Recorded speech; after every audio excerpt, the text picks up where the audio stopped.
Gracias, Rodolfo. Antes que nada, por supuesto, el agradecimiento de rigor a los organizadores por la invitación, la acepto con mucho gusto y me siento muy cómodo de participar de esta actividad. Y bueno, claramente nos está convocando un proyecto de ley que tiene puntos que son controversiales, si no seguramente estaríamos ocupando nuestro tiempo en otra cosa. Puntos que pareciera que de alguna manera los magistrados en algún aspecto coinciden y los letrados por otra parte, y no hay coincidencias entre sí, aunque debo confesar que he hablado así individualmente con magistrados que sí están de acuerdo con algunos de los puntos a lo mejor más conflictivos. Yo voy a intentar hacer una muy breve introducción y después referirme a 4 aspectos que sé que han originado gran debate. Uno sé que tiene que ver con la doble instancia, el otro sé que tiene que ver con la caducidad de instancia, el otro es el de la audiencia preliminar y finalmente el de las cláusulas transitorias. El tiempo con el que contamos es muy escaso realmente, de manera que es todo un desafío, se hace difícil, pero bueno, mínimamente lo primero que noté es que hay una visión bastante distinta entre los mismos abogados según seamos del interior o litiguemos en el conurbano. Pareciera ser que las debilidades del procedimiento, del proceso actualmente vigente se hacen más evidentes en el interior. Por ejemplo, una desintegración en un departamento judicial donde hay un solo tribunal es mucho más difícil. Esto que escuchábamos hace un rato, sabemos los que estamos acostumbrados a litigar en departamentos judiciales donde hay 3, 4, 5 o más tribunales, que es muy común que por una cuestión de solidaridad un magistrado cubra el espacio de otro y así sucesivamente se pueda ir solucionando el problema. Pero en el interior nos han comentado situaciones de arbitrariedades, de demoras, de integraciones con jueces civiles, defensores oficiales, etcétera, etcétera, de manera que es un detalle a considerar. Estamos hablando de un proceso que ha sido regulado hace más de 70 años, que tiene tradición y a la luz del cual naturalmente todos hemos estudiado y todos hemos ejercido la profesión de abogados o la magistratura, de manera que supongo, imagino que no hay ni magistrados ni abogados actualmente en ejercicio de un cargo que puedan haber litigado en base a otro proceso distinto. Y es natural entonces que se genere cualquier resistencia pensando en términos de cambio. Además, creo también es consustancial al humano, es decir, a todos, aún nuestros cambios menores, cotidianos, nos generan a veces situaciones displacenteras.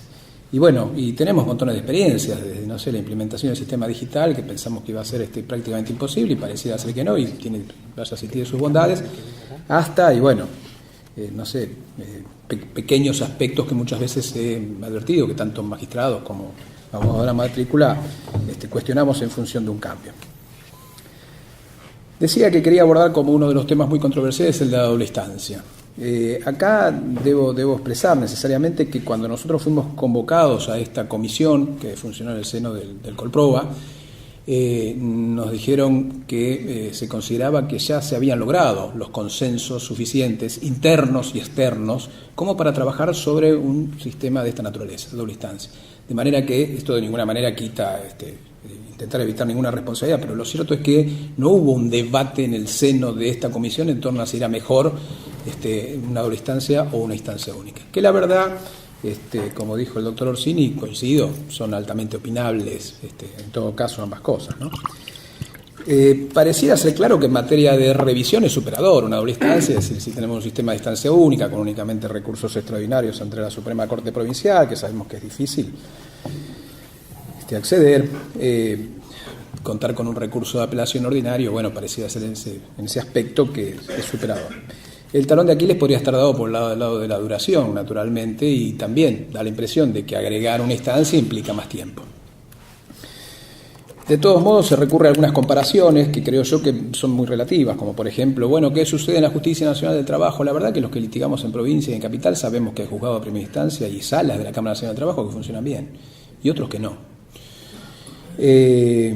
Sabemos también que hay cuestiones coyunturales, es decir, esto he escuchado a montones de jueces de primera instancia de la Justicia Nacional del Trabajo quejarse por el aluvión de causas cuando tenemos una diferencia en la tasa de interés que es monumental, y donde es razonable que si pensamos en 3, 4 o más años de juicio, bueno, esa diferencia termina tornándose trascendente, como para que uno diga, litigio en capital.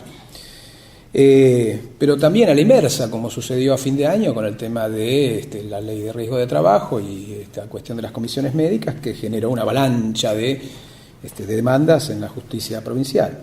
También nos parece que es difícil hacer la comparación con la Justicia Nacional del Trabajo en la medida en que adolece poco más, poco menos de dificultades similares a las que padecemos acá. Por ejemplo, y si no me equivoco, que alguien me corrija, no es exacto esto, pero al menos 30 juzgados desintegrados, sin que se nombren los jueces, desde hace tiempo, no sé, perdí la cuenta, muchos, pero muchos años.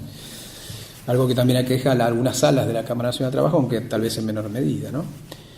Pero bueno, mirando un poco el proyecto, lo que advierto es que en general, voy a hablar puntualmente de Quilmes, que es el lugar donde yo litigo mayormente, pero por ejemplo, sobre 6 tribunales de trabajo, computando el 1 de Florencio Varela, la idea es que funcionen 15 juzgados de trabajo. Esto me lleva a una primera idea en cuanto a que las causas se van a repartir entre mayor cantidad de juzgados que las que hoy se reparten en tribunales, lo cual me llevaría a pensar que cada juez unipersonal, en la hipótesis de que se aprobara esta reforma, va a tener, se supone, una sustancial menor cantidad de causas que abordar que en el caso de los tribunales. Por supuesto que todo es relativo, no tenemos una estadística concreta, que nos un estudio serio que nos permita decir esto, es una impresión.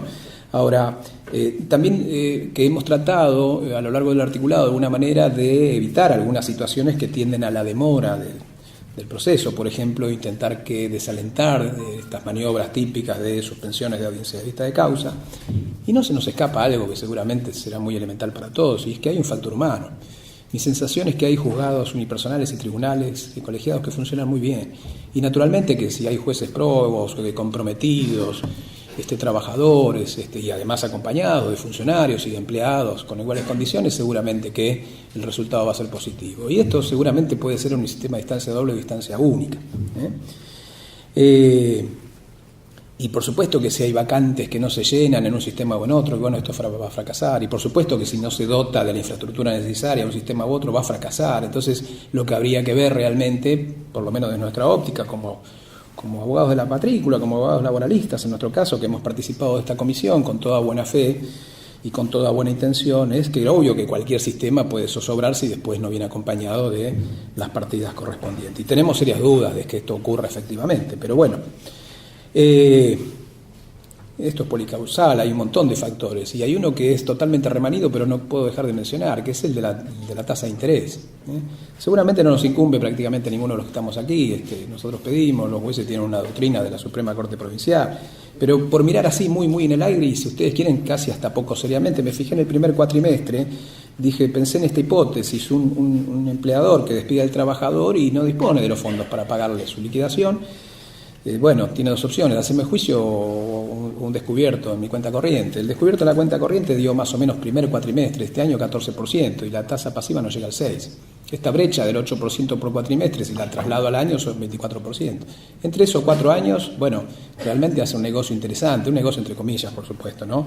Este empleador. De manera que si pensamos realmente que queremos desalentar las demoras en los juicios laborales, bueno, hay un montón de mecanismos.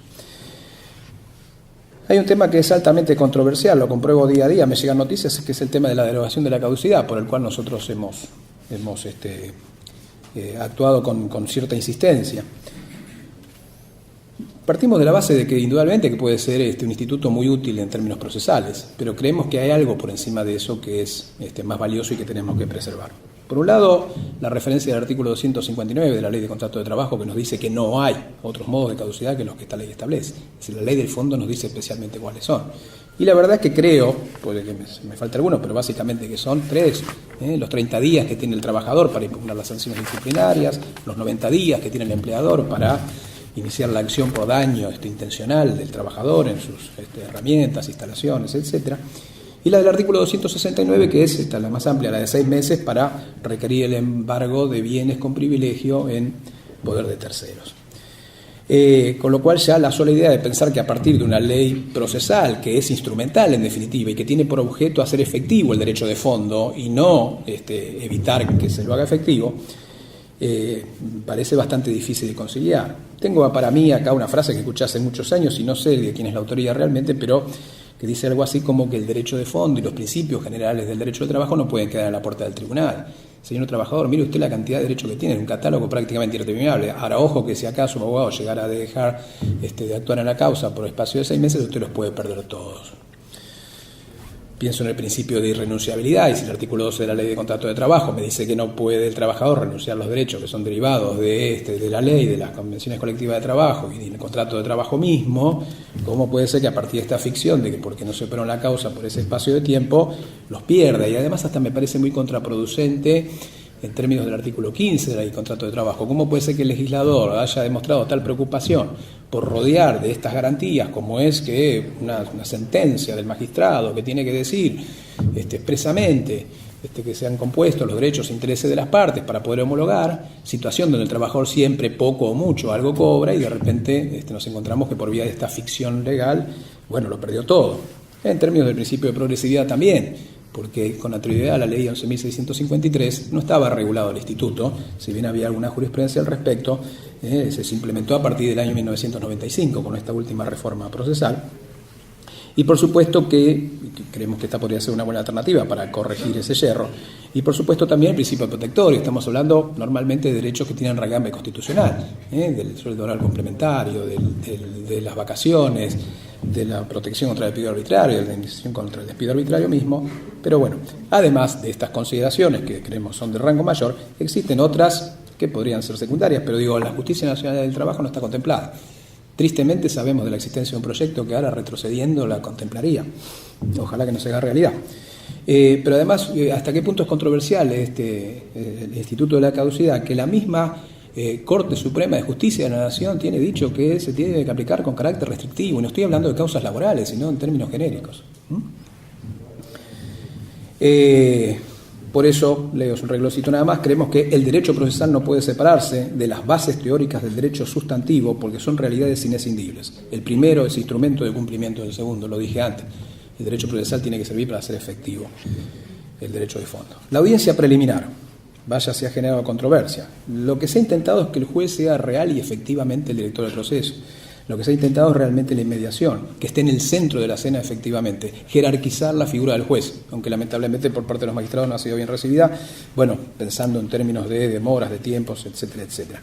Suponemos, pensamos y nos manejamos en base a algunas experiencias que tal vez informalmente se han llevado a cabo, que la presencia del juez en esta audiencia preliminar puede generar un mayor índice de conciliaciones, con lo cual tendríamos por un lado una inversión de tiempo del magistrado y por otro lado también una agilización tal vez en el trámite de algunas causas que puedan, que hoy en día a lo mejor podrían llegar a la audiencia de esta causa, porque no la sentencia, a lo mejor terminan en esa etapa temprana. La idea es que el juez conozca el expediente desde el primer momento y que lo haga en forma directa, es decir, sin intermediario, lo cual no quita que vaya a contar naturalmente con la colaboración de los funcionarios o empleados del caso para de alguna manera intentar agilizar la situación.